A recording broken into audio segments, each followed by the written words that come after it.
Well, I'm going to the city and I'm gonna do a city show. And I know all my fans wanna learn how to make some dough. I've been cruising up and down for trades each and every night. And with my iPhone reclining, I know we're gonna get it just right. I'll get inside your mind, we'll have a real good time. We're gonna trade today, we gotta trade today. Go askSlim. Hi, I'm Steve Miller. Call me Slim. And this is the askSlim Market Week. It's a look back at what happened in the financial markets in the past week, and a look forward to what might happen in coming weeks. And hopefully, lots of great ideas and opportunities for you throughout this show. Well, the stock market struggled a bit this past week as traders got hooked by a huge mega cap rebound that came on Monday early as Apple got an upgrade and other techs followed and joined the big move on the upside. They had been lagging the markets recently, but the investors decided to get excited and pour back into them, and they had huge moves. Apple up 7%, Amazon 6%, Google up 5%, Nvidia up 4%. But overall, with those great moves, as we do our review on these charts, mostly the techs are not in very good shape, and we think that these upside moves are not likely to continue. Tuesday, reality set in the market, however, and early weakness came as Johnson & Johnson halted their vaccine testing for an illness for one person that they couldn't really explain. So they halted that. This is the third time that a coronavirus vaccine program has been halted along the way here, and I guess that's pretty par for the course as you're trying to develop something as important, as extensive as this. Tuesday saw the beginning of the bank earnings, and the stocks initially did well as the earnings looked good, but then they reversed. As there are still lots of problems for banks out there, low interest rates. They fudge the numbers a bit by moving around their loan loss provisions, so nobody really has a lot of faith right now about the ability for banks to earn a lot of money. Their trading was phenomenally good. That's what really helped, and of course the market's been strong. And if the market starts to get weak, their trading's not going to be so good. So right now, there's not a lot of faith, but we actually think that the bank patterns have improved quite a bit, and would think that in a rotationary market, those stocks probably will do better.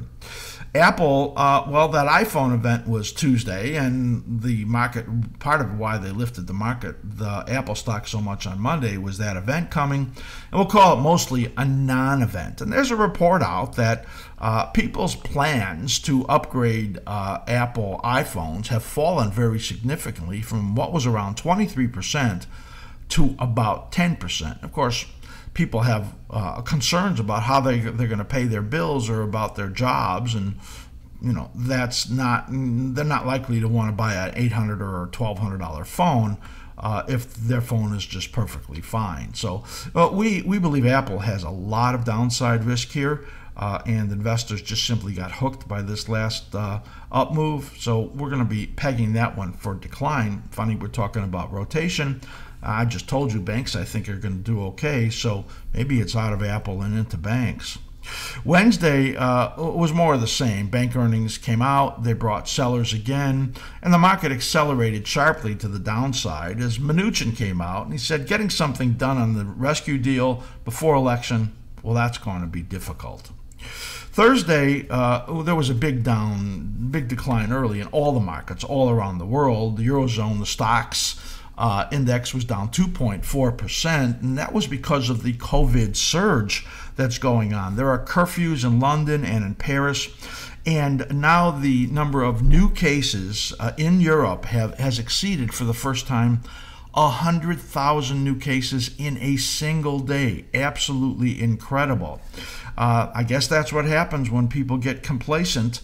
Here in the United States, it's also surging. We were down to 30-something thousand new cases a day. Now we're approaching 60,000 new cases a day. And, that surge that's supposedly coming in winter, well, winter's not even here yet. So it's scary to think what this is going to look like.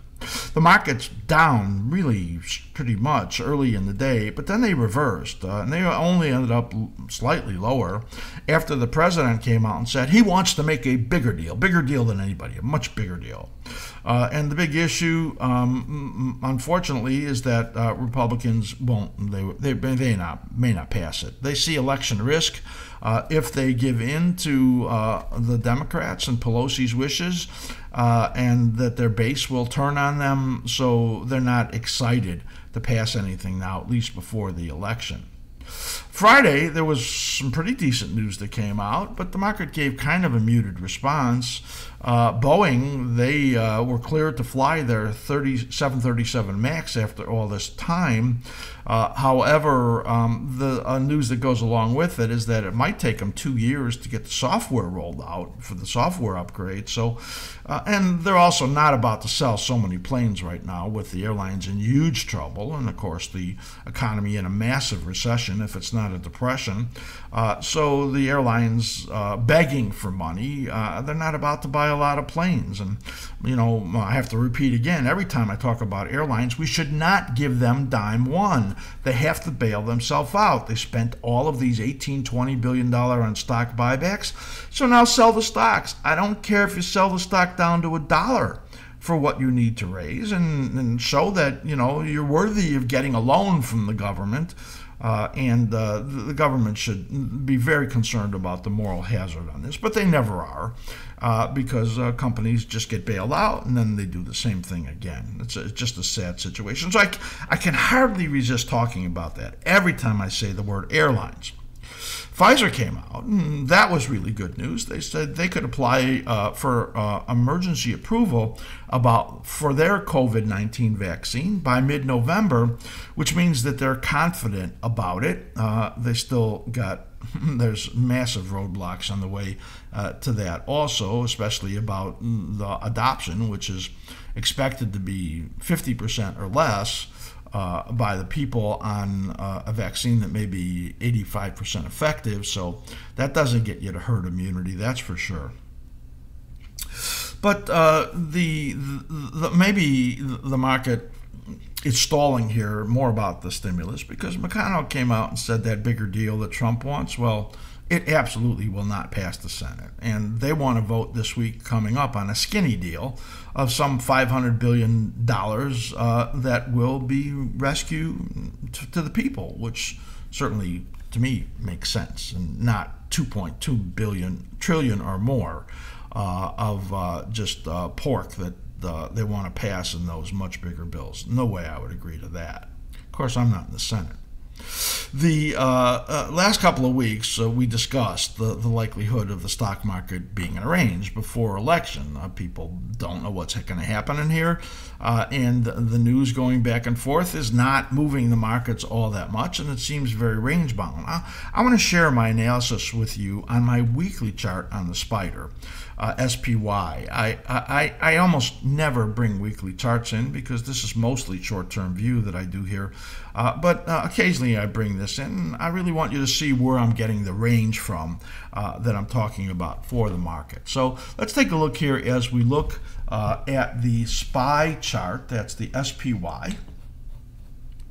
And this chart, SPY, on the cycle analysis I'm going to show you, I think you're going to be fascinated by it. And I want you to go to our website, to askSlim.com, and go to the workshops navigation and just read about our cycle analysis workshop. There's a video there. There's tons of information I think that you'll be fascinated to look at there.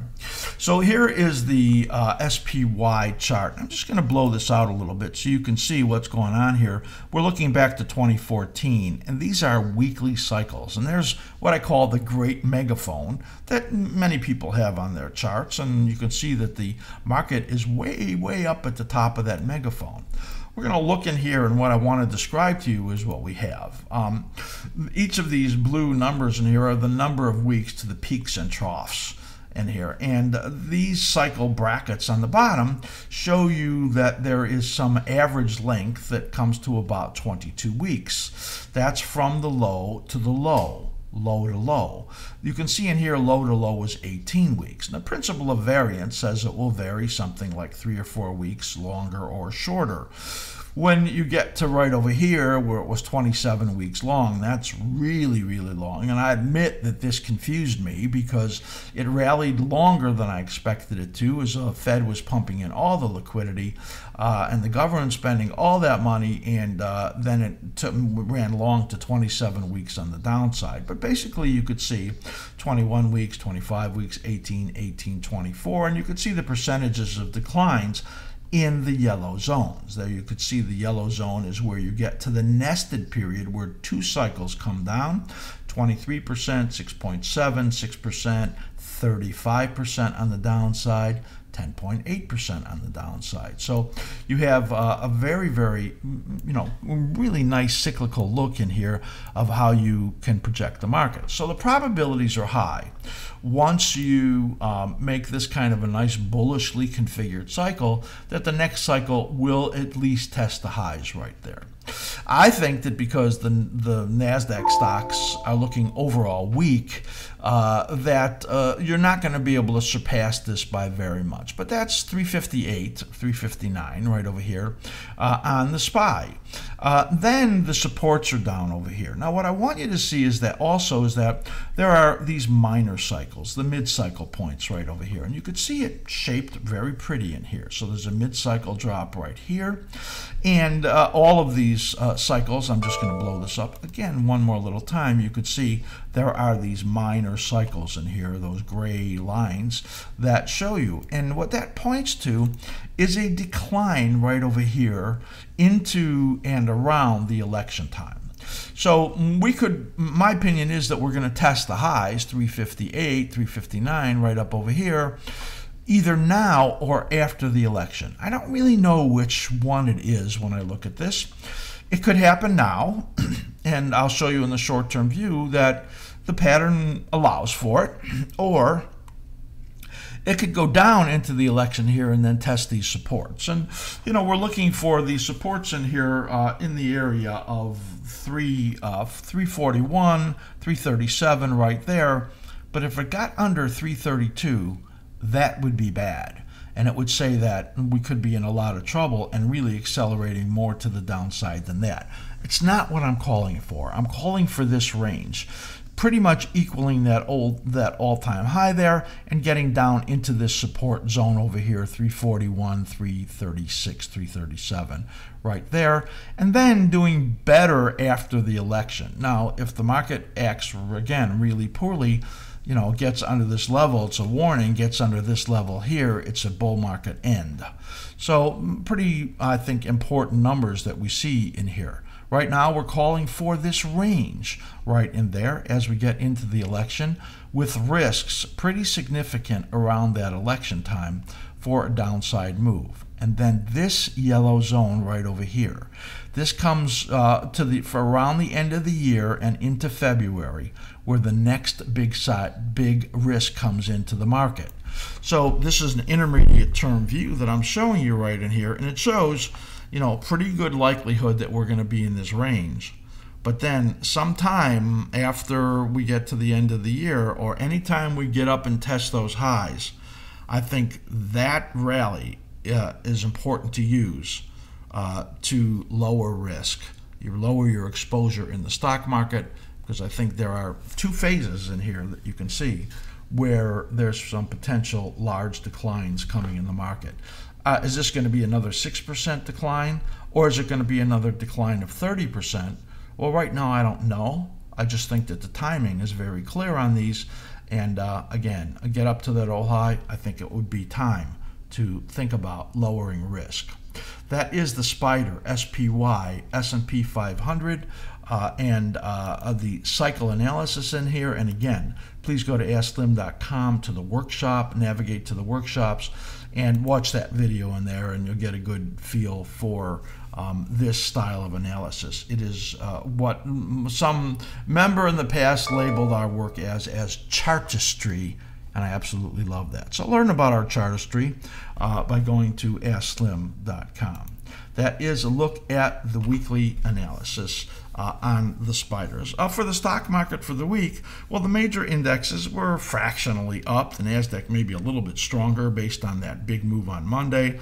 The bond market, it moves on the week about up 30 years up about 3/4 of a point. The 10-year yield's down about 3 basis points. I think there is bond risk in the next couple of weeks, and we'll talk about that in the short-term view also. Gold loses about $58, silver about 94 cents. Big declines, and that I'll show you the bullseye we had this week, also in the short-term view in there, and what we expect to happen next. The dollar, moved or bounced about 0.7%, but again, we think there is risk in the dollar. And oil gains about 50 cents, and that's kind of maybe the beginning of something we like in the oil market. So that is the opening of our market. Please do go to that askSlim website, explore the website, make sure that you subscribe to our channel, click on that notification bell for to get notified when we put videos up. You like this video, if you're watching it on YouTube or any other parts of what we do on YouTube, do give us a thumbs up. And if you don't like what we do, tell us why. Help us get better. That's what we want, to just learn from what the feedback is. And follow us on Twitter at askSlim. Write to Matt at askSlim.com for our membership information. Now, don't go away. I'm not going to sell you anything right now, but I want to announce something that I think you're going to absolutely be fascinated by right now. This is just an announcement, and what I'm doing is announcing the askSlim Level 4 upgrade. This is Level 4 is our advanced trading group. These are people that get our charts on their Thinkorswim platform and everything else that we give. And we are launching this upgrade in November of this coming year. Now, I want you to contact Matt at askSlim.com for more information on this. He'll be glad to send you stuff and explain things to you, but I'm going to do it right now very quickly. Our Level 4 Advanced Trader Group is going to get all of this stuff that's included, which is the new Trade Planning Command Center, which is in our new workbench. Just fantastic things that are coming on. What is the Command Center? What are you going to get? Well, our Trade Planning Command Center includes exclusive access to the askSlim custom indicators and studies. Get under the hood and access the askSlim team's custom technical indicators and favorite studies. Our option bias indicator, OBI, keeps you on the right side for your option positions. The Slim Ribbon Momentum and Trend Indicator, which is used by thousands out there. The Reversal Scout Momentum Indicator. The Market Condition Indicator, which is just fabulous, our MCI. And new, fantastic work by RV. We have developed a new indicator which combines our Slim Ribbon and the Projection Oscillator, my favorite pair of studies, into one study that gives you all the information on it. You're just going to love that. And I'm going to be adding that to our chart starting next week, so you'll get a real sense for that. Also, in our Command Center, you're going to get new custom multi-frame chart grids, access to the askSlim team's pre-established chart grids designed for providing the highest quality trade setups for information for intraday traders, near-term traders, short-term traders, intermediate-term traders, for all of those different outlooks. Here is a setup for the near-term traders. That's the wrong one, but here is the setup right there for our near-term traders, and this has all of our studies built into it. So Level 4 members will get this to put up on their TOS platform, and they'll be able to put any studies, any symbols in there that they want. And we're gonna show you so much about this, but in this case we're looking at the QQQ. This is for near-term traders, so it has a 60-minute, a daily chart, a 2-hour chart, and a 15-minute chart on here, and it has our new Slim Ribbon PO indicator on it right there, as you could see there and there. and the OBI, option bias indicator, the market condition indicator, and we often use the stochastics momentum indicator also. And here is the reversal scout, which gives you a very, very good sense of the momentum or directional decisions you want to make. We're going to give you all of these setups that we create for all of these different terms of trade, all of these different holding periods that you may have. You're also going to get, with the Slim Ribbon upgrade in here, weekly live interactive webinars from Matt and Arvi. These are weekly webinars that'll feature our best practices for utilizing our custom chart grids, proprietary studies and indicators, and trade setup and planning on symbols that you choose. So you'll be able to ask them, and they will then use these grids and help you plan the trades. You're also going to get, there's so much in here, live support for helping to set up your trade planning command center and charts and studies and indicators on your TOS platform. And all that is free. It's all included with the Level 4 membership. And the new trade setup streams that we're going to put up there, the feeds that are going to have trade setups designed to alert you to changes in directional bias, momentum confirmation, and momentum reversal warnings, and more. And that part of it is coming in December. So all of that incredible information that you're going to get in Level 4, all of those studies, all of those tools, all of the support from our team. This is a really, really big upgrade, and really for our most advanced traders, the really people that are using all of our indicators. Amazing stuff. And all you have to do is be a Level 4 member. Please contact Matt at askSlim.com for more information on this. Amazing. I'm amazed at the work that they have done. That is the new Level 4 upgrade. All right, so now we're going to get into the short-term view of the 5 major markets. So we're going to switch over now to our short-term charts. A little bit of a review of what we did last week. Well, we're going to give ourselves about 75 to 80% absolute bullseyes in the gold market and the dollar market. Light crude, we were pretty good. The market didn't quite accelerate strongly to the upside as we thought. We thought a breakout was coming in the next couple of weeks over 41.65, and we still think that's coming. So we did, as I said, great in gold and the dollar. The bond market about partially right in there. The stock market, we did well. The only difference was the patterns were right. The only thing we missed on was the level, because the market exploded through the 3507 resistance on Monday, and then got set into the patterns that we expected. So now we're going to take a look at, well, we don't need to take a look at that right now, because we're going to switch over to the short-term charts, looking at /CL. That was the SPY, which I showed in the beginning of the show. And if you want to see that analysis, then go to the beginning of the show, the opening, and you'll see what I said about the spiders. So here is the light crude market for the weekly chart. I don't know, I guess for some reason I want to show you weekly charts today, and you could see that we're expecting that there's an uptrend beginning. So let's just go back to the chart that I wanted to show you, which is the daily chart, and we'll just grab this right in here so you could see the beautiful cyclic action in here. Again, cycle patterns are measured from low to low. You can see the low here and here and here, and the beautiful cyclicality in here. This was about 2 days early, and then began to move to the upside. So we expected that it was going to be able to move out above that resistance area right there, and we thought it could happen last week or it could happen this week. But you could see the note in here, above that cycle peak resistance is a breakout in positive, and we do expect that that is coming. So for the next couple of weeks, what we're looking for is More tempted to the upside in here, maybe a little correction in line with this corrective period here. You can see them right in here, how pretty they are. And then moving up again. And ultimately, the sum of the evidence says to us that with improved momentum that you can see right in here, and with the improvement in the overall patterns, this bullish pattern that's forming in here, we do think that that area of 44 is likely to get tested.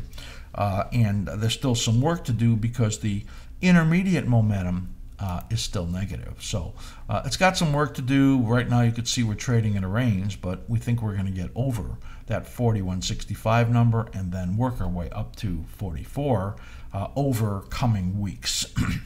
Next thing we'll look at is the gold market /GC. And this chart right over here, pretty involved because it has a lot of things on there. This dashed line is silver. And let me just get this aligned properly. This needs to be at a 2-year daily. Just going to move out to a 2-year. There's the alignments, right. So this right over here is the silver right over there. This red dot is a shifted dominant, and for those of you that are taking our cycle analysis workshop, you do understand what that means. And the potential is that if that's the case and you got lower in here, that you don't have a lot of upside. And that's why we're only projecting on these bullish patterns it to move up to 1940 to 1967 right in here. And that probably be all that this market can get. So what we expected last week was that we were going to get a drop pretty much right into this areas of the support zones, and then begin to move up again. And you can see that looks like it started. If it gets underneath this level of about 1885, 1884, is that there? That is bad. And that would really be a bad signal, and we would not then expect this kind of an upside move. So that's kind of the level that we think is a little bit of a danger around 1884 if it gets below there. And we're not all that far, $22. So it's important that this then gets some legs and move on the upside. I'm going to show you the dollar, which I think is turning down, and that will help if that happens. So what we see here is momentum now still negative. It's trying to, oh no, sorry, here's that blue dot, right, blue arrow.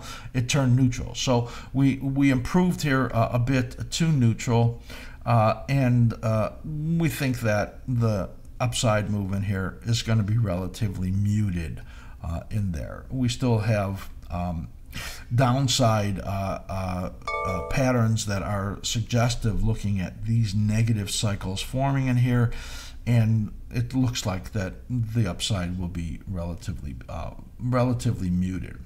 The momentum we would say needs to really turn to positive in here to give you a good sign, which we don't see right now. So it's very, very dependent right now on the dollar and the dollar moving down to be able to get this kind of a lift, or else I think that the long side will be pretty disappointed. I want to make a point in here that the gold stocks are in what we consider to be negative patterns.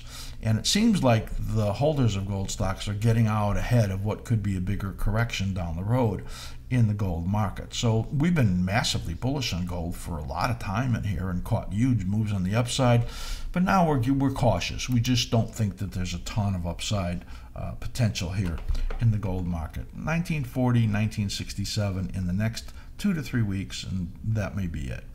The dollar, well, that's going to be an inverse call in here because we think that the dollar is going to move lower. So right now, this pattern in here for the dollar is better. You can see that you had this negative pattern here, and now you have this positive pattern here, and it's moving up.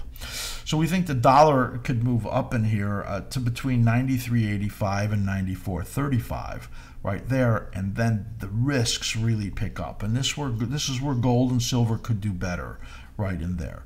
So the intermediate patterns are in their final phase to the downside, and that could accelerate pretty strongly in there. Momentum in here has been choppy right now. It's negative, but the slim ribbon is not wide enough to really make a great call in there, but it just shows you it's having trouble establishing any real momentum in the dollar. And we would expect that it would make a little bit of upside ground, but then likely start moving sharply to the downside. Some of the evidence says downside risk is significant into mid-November, and the upside is likely to be limited. If you're thinking about, well, the gold pattern I just was cautious on and the dollar I'm cautious on, they're inverse. I just think they're going to find ways where the dollar moves down and the gold moves up, and they'll be bouncing back and forth and making these patterns. So with eventually the dollar accelerating to the downside and gold getting a bit of a better lift. That is a look at the dollar. Now we're going to look at the bond market /ZB. And here's your bond market. Just tighten this up a little bit right here because of this really skinny little patterns there. So the bond market, well, essentially we expected that the bond market would be chopping its way down. Now this is really where the risky period comes. This was a little bit of an upward chop right in here, but we think that the risks are really picking up, and that the next 2 to 3 weeks we'll see some significant selling in here. We're getting into this resistance zone. I want you to note the minor thirds. You can see in there very clearly 1, 2, and the third one. The big decline at the end of this one and the projection of the big decline over here. Some of the evidence is suggestive that we will see the markets move down over the next, well, we'll call it 2 to 3 weeks. In all of the treasuries, momentum is on the downside. Momentum on all time frames is negative all the way up and down the curve, except for the very short end, which isn't moving, of course, at all. And we consider there to be pretty good downside risk in the bond market for the near term. That's a look at the first 4 of the markets that we look at in here. So now we're going to look at the S&P 500 SPX. Before I do that, I want to let you know, for those people that are new here that are not askSlim members and have not been at all, if you become a free askSlim member, just go in and do it for free. We're going to give you a special preview. We're going to show you some of our most popular items just for a short period of time, but for a week you're going to be able to get a real peek at some of the great things that we do. So if you have not been a free member at askSlim, the first time you're looking at this, please do go to askSlim.com and sign up for free, and we're going to give you that special preview that I think you will really enjoy. You're going to get to see the Future Speak video this coming week, which is really our most popular video, where I look at 24 different futures contracts, show you the weekly and daily cyclical analysis. So that's a really great part of what you're getting in here. Plus, you're going to be able to see, if you're a stock index trader, you're going to be able to see the fantastic stock index reports. That daily custom charts that are just phenomenal for short-term trading, plus our daily report. So great information that you will be able to see for free, just for signing up for free at askSlim.com. All right, so now let's take a look at the S&P 500 SPX. So, what we said was that we expected that the market could make a little bit higher ground. This 3507 number was the number that we thought it would try to get up to and then reverse. Well, it got through it and then reversed. So we ding ourselves a little bit for that. But the pattern is correct. As you see it trading in here, momentum is on the plus side. And that is suggestive of the fact that, well, it doesn't look like 3588 is going to get hit before it completes this correction. So this number over here was about 3380 last week, because we expected it was going to stop at 3507, but it got up over here at about 35, close to 3550. That raises these numbers. So the expectation is that over the next, we'll call it a week, 3 to 6 trading sessions, that this will decline. 3418 to 3345 is our downside target over the next week. it could make the low as early, because this is a bullish configuration with upside momentum, that it could actually, bottom a little bit on the early side by midweek and then begin to move up again. We put in the top half of the structure in here right now. The reason for that is because, well, this is bullish, so it's likely to be moving up over here. So in the beginning of the show, when I did the spider analysis, SPY, and if you didn't see that, please go back and watch the beginning of the show, the whole show, market week. Then you see in here why we think there's a possibility that gets up to 35.88 before the election. That would be right over here. So the election is right here. There's the date right there. So it has a possibility to do it up before the election. Then again, it could take a weaker track, and once we have the anchor point in here, we'll put in the lower track also, because we want to be very clear on how this structure is sending information to us. So right now, it was sending positive information. We have a bullish configuration. The test is the upper part of the support right over here. That's what we'll look for into midweek, late week, next week. And then begin to move up again towards the election time right over here. Part of this might get stimulated by passing something on the stimulus deal, the relief deal, and part of it might just be the way that the market's getting hype that if Biden wins, it's already priced in the market, which is one of the most absurd things I've ever heard. But that's what a lot of the analysts and writers are putting out there. So that's what it looks like. Down for a period of time in here, a number of days, then moving up again. And this is that period that I showed on the spiders out past the election, where there is some risk in the intermediate cycle that I showed. So go back and watch that video, and you'll get some sense about that. For the next couple of weeks, we'll call it down and then up, as you can see right over here with these supports that I'm discussing. Some of the evidence really looks like we're going to be in somewhat of a narrow range in and around the before and after this election time.